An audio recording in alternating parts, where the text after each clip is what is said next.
Schedule کیا بنانا چاہیے، کس انداز میں ایک مسلمان کا اسکیجول ہونا چاہیے. کچھ چیزیں ہم نے اس حوالے سے سنی تھی، جس میں سب سے پہلے نماز، پھر اس کے بعد پھر باقی معاملات، صبح کے اوقات، رات کے اوقات، صبح کیسے گزارنی ہے یہ ہم نے سنا تھا. رات کا قیام یہ بھی لازمی کیجیے اپنے جدول کے اندر. رات سونے سے پہلے کم از کم 1 گھنٹہ ایسا مقرر کریں کہ جس میں صرف عبادت ہی ہو اور کوئی کام نہ کرنا ہو. کوشش کر کے اس 1 گھنٹے میں پورے اہتمام کے ساتھ عبادت کریں. ممکن ہو تو ایک سوٹ الگ سے اس وقت کے لیے رکھ لیں کہ جو رات کی عبادت ہے. جیسا کہ امام اعظم ابو حنیفہ کے بارے میں ہم نے سنا تھا کہ رات عبادت کرنے کے لیے عشاء کی نماز پڑھ کے جاتے، پھر ایک خاص اچھا سوٹ پہن کے آتے، خوشبو لگا کے آتے، صحیح تیار ہو کے آتے، پھر رب کی بارگاہ میں حاضر ہو کے عبادت شروع کر دیتے. اگر ممکن ہو تو ایسا رکھ لیں، رات کی عبادت کے لیے الگ سے ایک سوٹ، ورنہ صاف ستھرے کپڑے پہنیں، خوشبو لگائیں، تیار ہو گئے. وہ جو گھنٹہ ہے سونے سے پہلے والا، وہ اللہ کی بارگاہ میں بالکل تیار ہو کے خشوع و خضوع کے ساتھ وہ عبادت میں گزاریں. تازہ وضو کریں، خوشبو لگائیں اور کم از کم 1 گھنٹہ اللہ کی عبادت کریں. چاہے نماز پڑھیں، چاہے تلاوت کریں، درود پاک پڑھیں، جو بھی عبادت میں ساری چیزیں آتی ہیں. علم دین سیکھ لینا، کوئی بیان سن لینا، کچھ بھی. علم دین تو پھر افضل بات ہے نا، علم دین سیکھنا. تو یہ چند ایک عبادتیں جمع کر لیں، بے شک مختلف عبادتیں کر لیں. تھوڑے سے نوافل پڑھ لیں، تھوڑا سا درود پاک پڑھ لیں، تھوڑا سا ذکر و اذکار کر لیں، کچھ نوافل پڑھ لیں، کچھ فکر مدینہ کر لیں، کچھ دینی کتاب کا مطالعہ کر لیں، کوئی بیان سن لیں، قبر و حشر کے بارے میں تھوڑا غور و فکر میں ڈوب جائیں، اپنی آخرت کی سوچوں میں تھوڑا ڈوب جائیں، اپنے گناہوں کو یاد کریں، دن میں نے کیسے گزارا سارا اس کو ریمائنڈ کریں سارے دن کو کہ یہ کام تو نہیں کرنا چاہیے تھا، یہ ہو گیا، یہ ہو گیا، نمازیں رہ گئی، فلاں کام رہ گیا. آئندہ کی نیت کرے کہ ٹھیک ہے آج دن کو جو غلطیاں ہوگی اللہ کی نافرمانی کل سے نہیں کروں گا. یہ روز کے 1 گھنٹہ ایسا عبادت کا اپنے لیے رکھ لینا چاہیے. تو انشاءاللہ اس طرح ہمارے سارے معمولات سیٹ ہو جائیں گے، آہستہ آہستہ روٹین بن جائیں گے. پھر پوری دل جمی کے ساتھ 1 گھنٹہ عبادت میں گزارنے میں آہستہ آہستہ کامیاب. شروع میں بور ہوں گے، اکتاہٹ ہوگی، لیکن آہستہ آہستہ یہ بوریت بھی ختم ہو جائے گی اور دل جمی ہو جائے گی انشاءاللہ. حضرت ابو ہریرہ فرماتے ہیں کہ میں نے عرض کیا یا رسول اللہ مجھے اس چیز پر مطلع فرما دیجئے جسے اپنا کر میں جنت پا سکوں. فرمایا کھانا کھلاؤ، سلام کو پھیلاؤ، صلہ رحمی کرو، اور رات میں جب لوگ سوئے ہوئے ہوں تو نفلی نماز پڑھو، تم سلامتی کے ساتھ جنت میں داخل ہو. کتنا شارٹ سا طریقہ ایک لائن کے اندر حضور نے اپنے صحابی کو بتا دیا.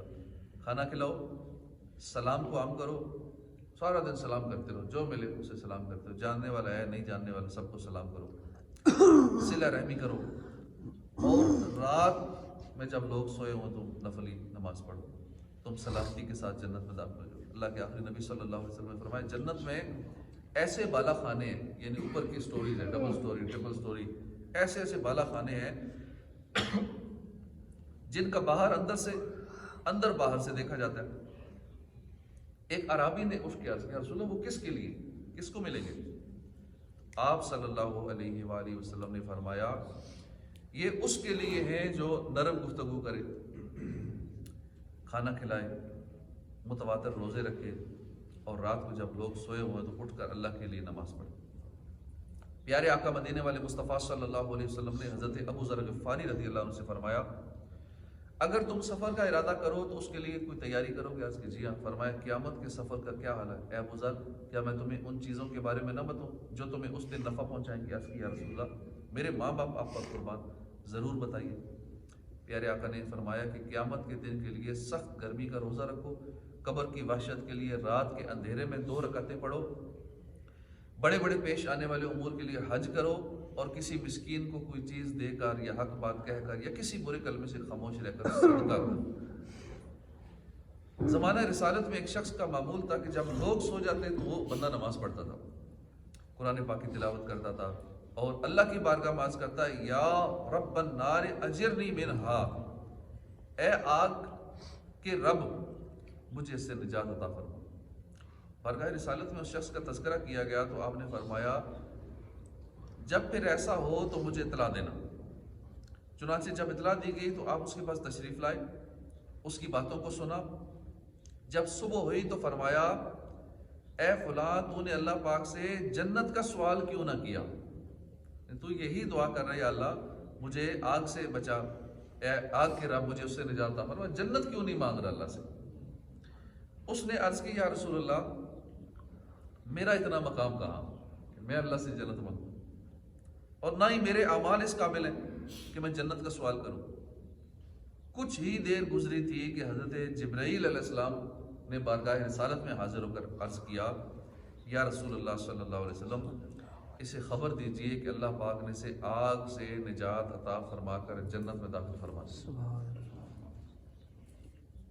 امام غزالی فرماتے اسلاف ہر روز 4 کام جمع کرنے کو مستحب جانتے تھے. روزہ رکھنا، صدقہ دینا اگرچہ تھوڑا ہو.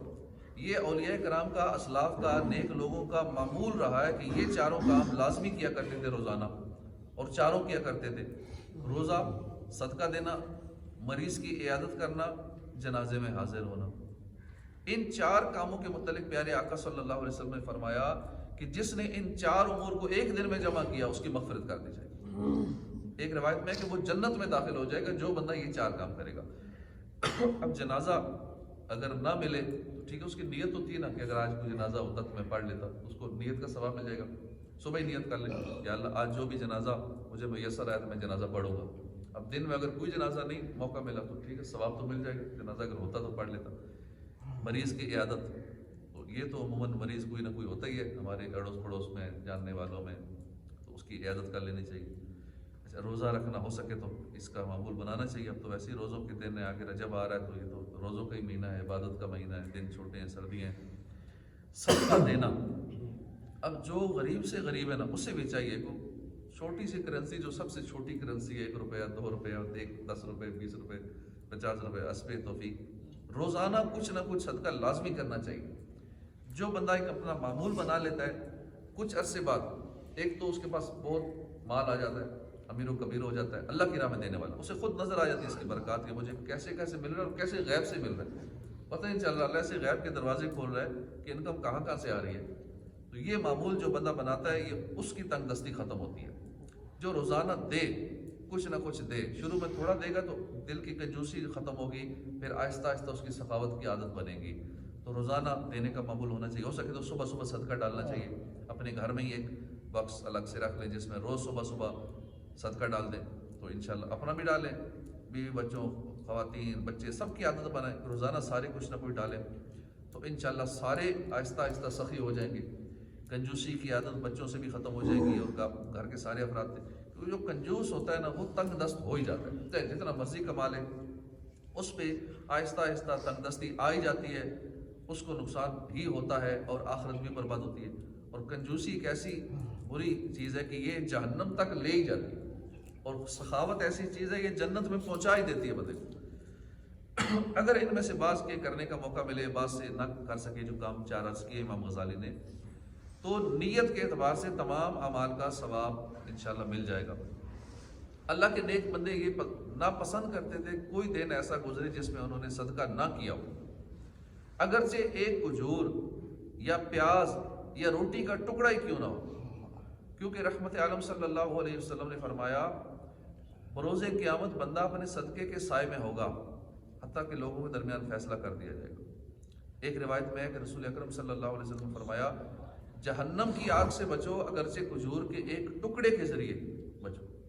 ایک کھجور ہی صدقہ کر دو روز کی، ایک روٹی کا ٹکڑے ہی، ایک نوالے ہی کسی کو صدقہ کر دو روز کا، تھوڑے سے چنے جیب میں رکھ لے کرو، ایک چنے کسی کو دے دو، ایک ٹافی کسی کو دے دو، یوں صدقہ صحیح ثواب مل جائے گا. کسی بچے کو بھی گزرتے ہوئے کوئی چیز پکڑا دے، ایک ٹافی پکڑا دے، کوئی چیز، کچھ نہ کچھ اللہ کی رضا کے لیے روزانہ دینا چاہیے. پھر اپنے دن رات کے کاموں میں مدنی چینل دیکھنا بھی شامل کیجیے کہ مدنی چینل سے علم دین ملتا ہے اور بہت سارے دینی فوائد ہوتے ہیں. کم از کم 1 گھنٹہ 12 منٹ ہی سے اپنے شیڈول میں رکھ لیں مدنی چینل دیکھنا. دینی معلومات میں اضافہ ہوگا، نماز، روزہ، وضو، غسل، دیگر فقہی مسائل سیکھنے کی سعادت ملے گی، عمل کا جذبہ نصیب ہوگا. پھر نعتیں، حمد، تلاوت، مناجات، منقبتیں سننے کی سعادت ملے گی.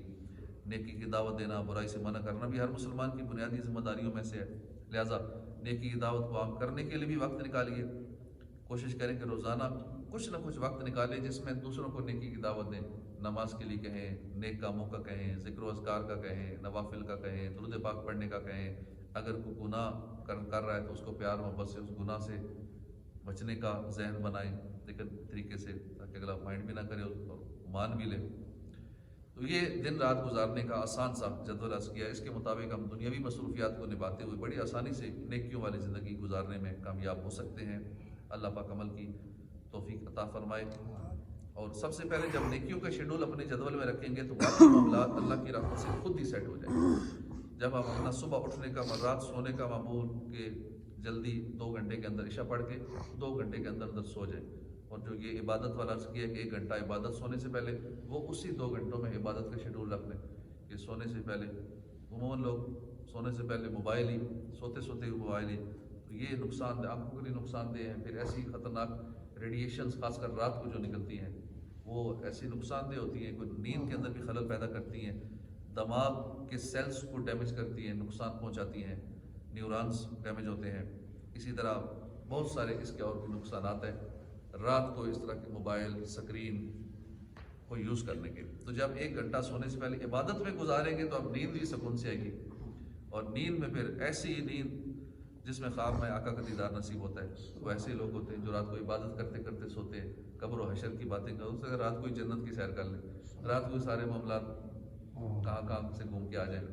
تو یہ روٹین رکھیں گے تو پھر انشاءاللہ نیند بھی سکون کی، صبح اٹھنا بھی نصیب ہو سکتا ہے، تہجد بھی ریگولر نصیب ہو جائے اس طرح کرنے سے. تو یہ رات 1 گھنٹہ پہلے عبادت، یعنی عشاء اگر آج کل ہو رہی ہے 6:45، آہستہ آہستہ 7 بجے ہو جائے گی، تو کوشش کریں کہ 9 بجے تک سو جائیں.